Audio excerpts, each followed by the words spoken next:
ओम शांति। आज परम पिता परमात्मा शिव बाबा की अव्यक्त मुरली है। 19 जुलाई 1971 की। आज की मुरली में बाबा सेवाधारियों की परिभाषा देते हैं एवं उनकी विशेषताओं का वर्णन करते हैं कि एक सेवाधारी में क्या क्या विशेषता होनी चाहिए। साथ ही साथ गृहस्थ मार्ग वाले भाई बहनों को लौकिकता से मुक्त होने की युक्ति बताते हैं। बाबा भिकुटी की कुटिया में बैठे ही बैठे, भिकुटी की कुटिया में बैठे ही बैठे, पलके उठा के निहारा करूं।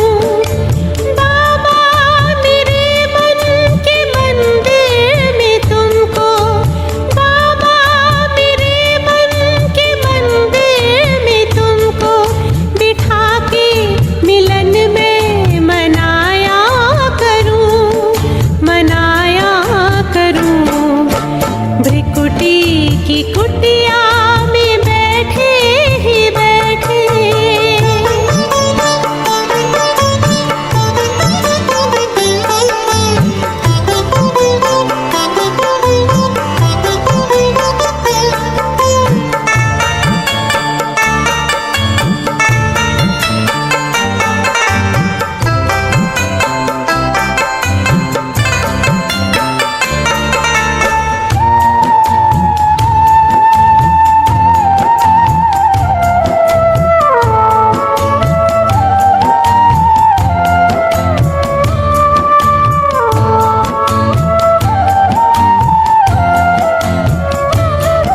कभी तन से जाए कभी तन में आए, जाए वतन या वतन को हिलाए, तेरे पास आए या तुझको बुलाए, दिल की सुने और दिल की सुनाए, यूं ही याद की डोर को जोड़ तुमसे, यूं ही याद की डोर को जोड़ तुमसे, लगन की अगन को लगाया करूं, लगाया करूं।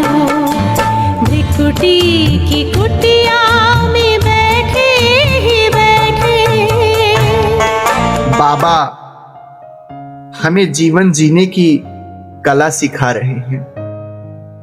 बाबा कहते हैं सादगी ही महानता है, सादगी ही सबसे बड़ा आकर्षण है,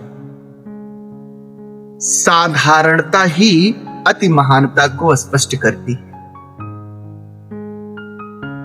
बाबा कहते हैं एक जो सेवाधारी होता है वह सिंपल होता है और सैंपल होता है। सिंपल होते हुए संसार के सामने उदाहरण मूर्त बनकर दिखाता है। जैसे कि ब्रह्मा बाबा चुनी हुई आत्मा जिनके तन में स्वयं निराकार परम पिता परमात्मा आते, उन्होंने कितना सिंपल जीवन जिए। उनका पहनावा, उनका ओढ़ावा, उनका खान पान रहन सहन इतना सिंपल जो हम सब जानते हैं। तो बाबा कहते हैं एक तरफ तो वो सिंपल थे और दूसरे तरफ वे सैंपल बने। तो ऐसे आप बच्चों को भी सिंपल रहते हुए सैंपल बनना है। दूसरे शब्दों में कहें तो ज्ञान गुण और शक्तियों का अवतार बनना है और विनम्र सेवाधारी बनना है। जिस प्रकार स्वयं निराकार परम पिता परमात्मा शिव ने इस साकार सृष्टि में आकर अति साधारण चोले का आधार लिया। ब्रह्मा बाप तो साधारण थे ही, शिव बाबा भी किसी राजा महाराजा, किसी नामी ग्रामी साधु सन्यासी के तन में नहीं आए, एक सामान्य गृहस्थ के तन में आए। अर्थात उन्होंने एक साधारण चोला ग्रहण किया। इतना सिंपल, और कार्य कितना महान किया, इस संपूर्ण दुनिया को स्वर्ग बना देंगे।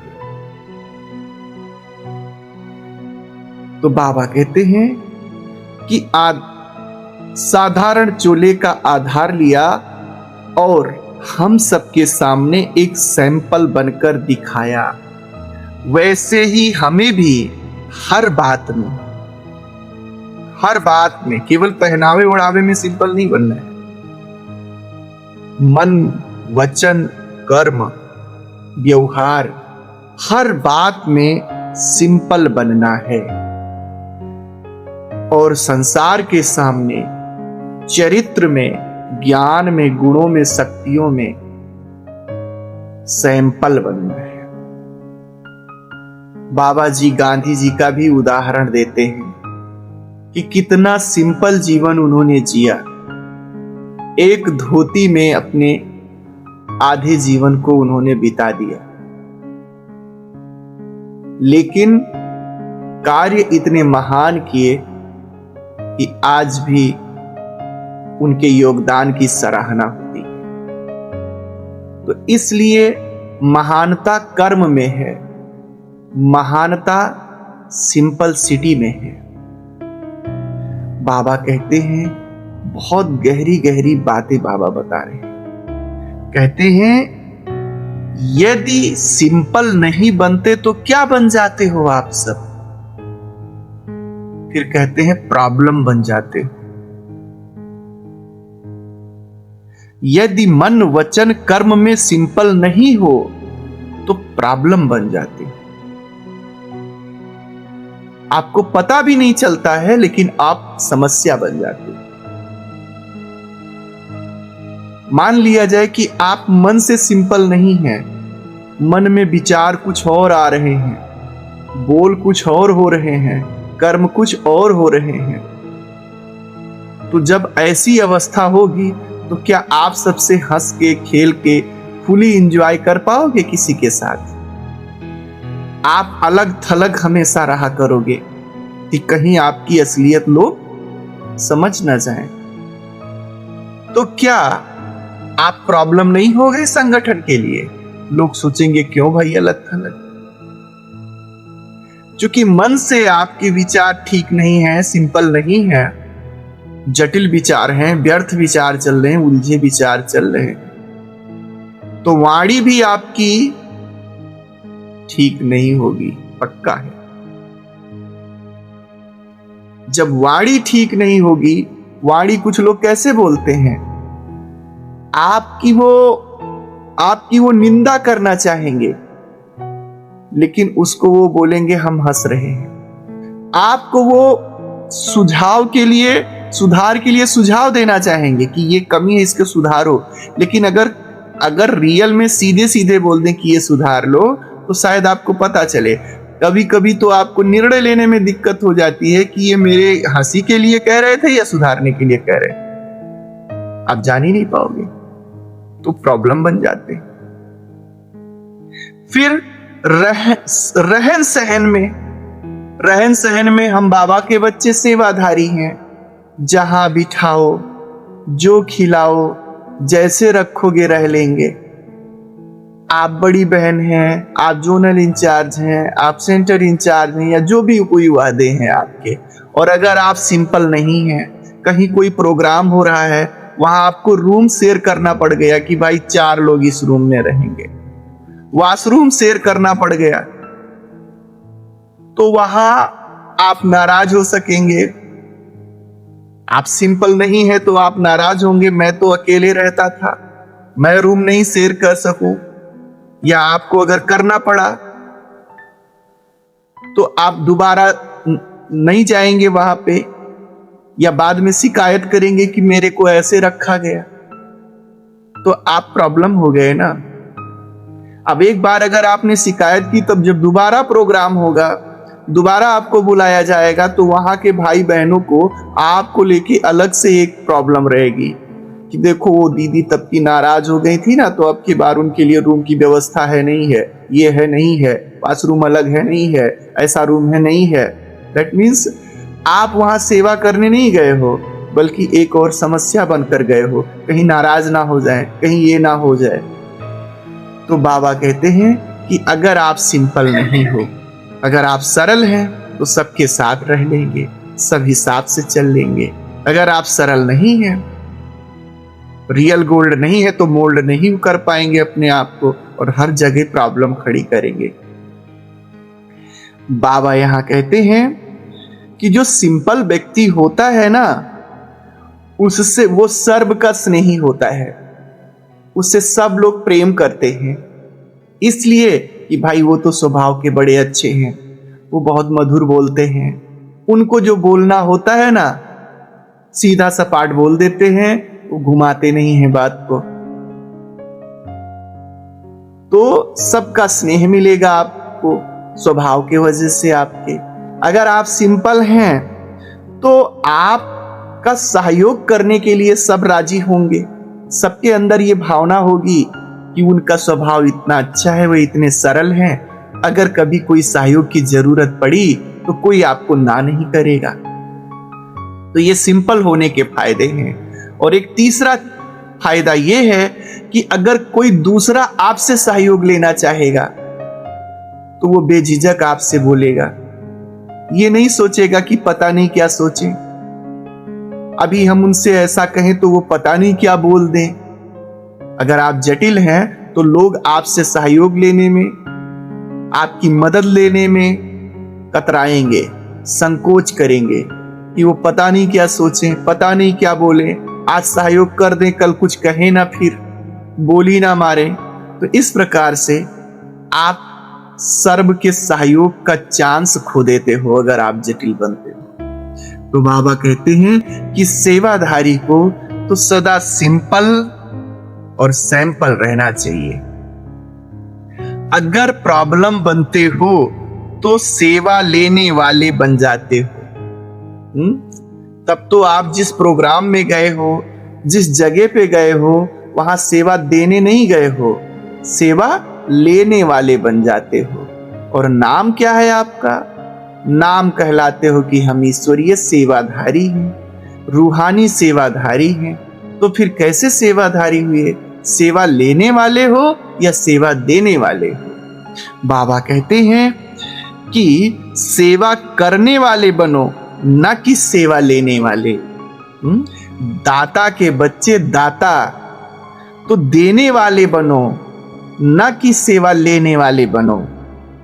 आज जो भाई बहने ब्रह्मा कुमारी को छोड़ करके एक्स ब्रह्मा कुमार कुमारी बने हैं और वे संस्थान की कहीं ना कहीं निंदा करते हैं, तो वो क्यों कर रहे हैं? क्योंकि वे सेवा देने वाले नहीं जाके बने थे, सेवा लेने वाले जाके वहां बने थे, इसलिए उनका नहीं हो पाया। उनका स्वभाव सरल नहीं था तो सेट नहीं हो पाए। बाबा कहते हैं कि लौकिक प्रवृत्ति, गृहस्थी भाई बहनें भी सेवाधारी हैं, तो उनके लिए कहता है बाबा कि लौकिक प्रवृत्ति को ईश्वरीय प्रवृत्ति में परिवर्तन कर दो। जितने आपके बाल हैं, बच्चे हैं, बहनें हैं, माता है, पत्नी है, सबको तो आपने ईश्वरीय हवाले कर दिया ना शिव बाबा के। तो अब शिव बाबा की जिम्मेदारी है उनको पालना देना, उनका पोषण करना। आप अपने उस परिवार को भी निमित्त समझकर सेवा करो।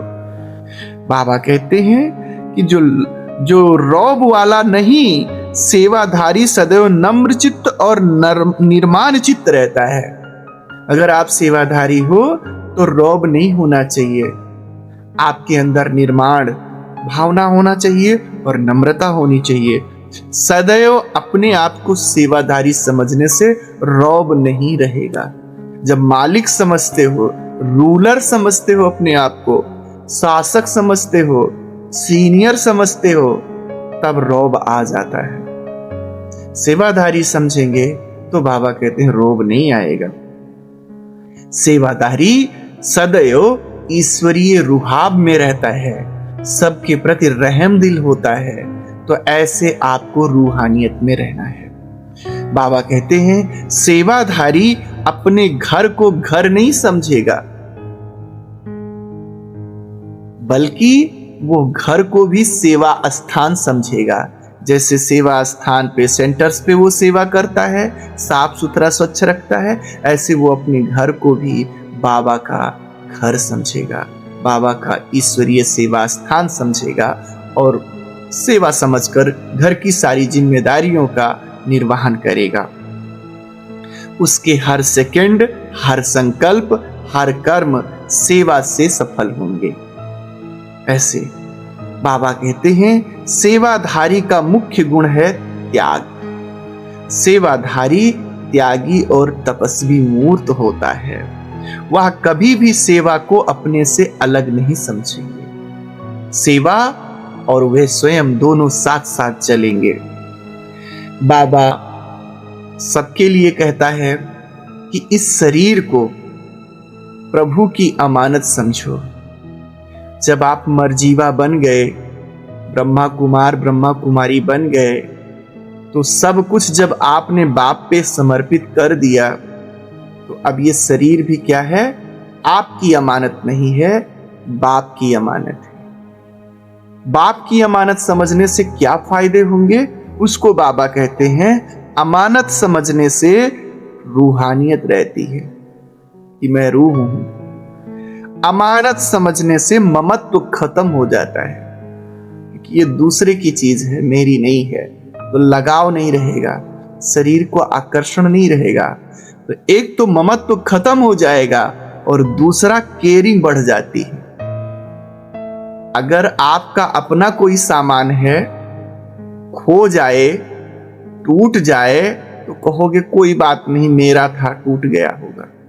लेकिन अगर किसी दूसरे की अमानत रखे हो, खो जाए, तो डर रहता है कि वो क्या सोचेंगे।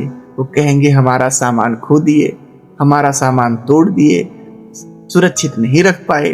तो दूसरे की अमानत को और केयर किया जाता है।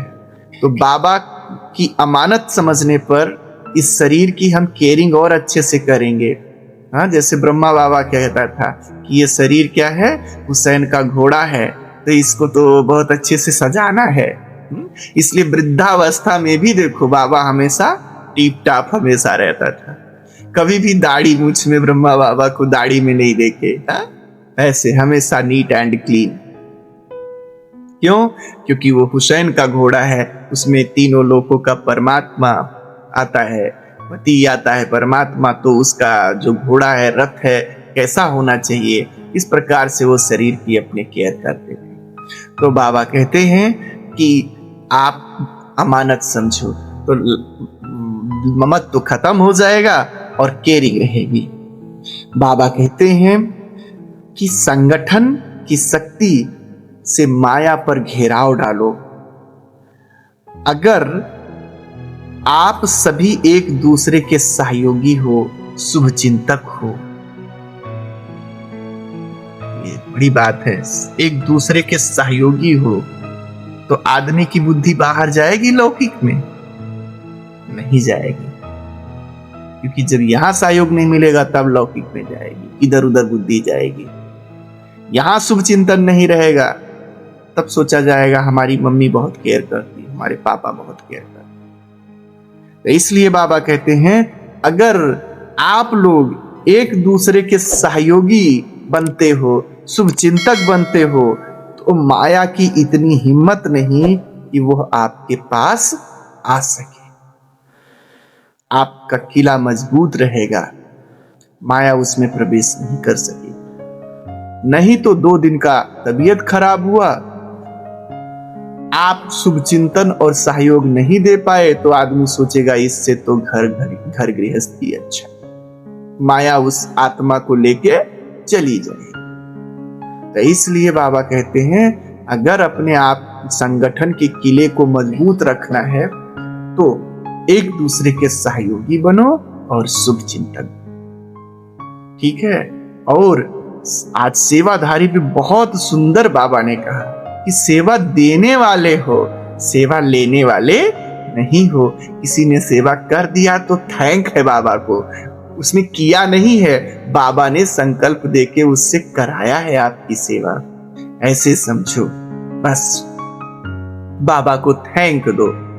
दाता के बच्चे दाता हो, देने वाले हो, लेने वाले नहीं हो। प्रॉब्लम को सॉल्व करने वाले हो, प्रॉब्लम बनने वाले नहीं हो। अच्छा, ओम शांति।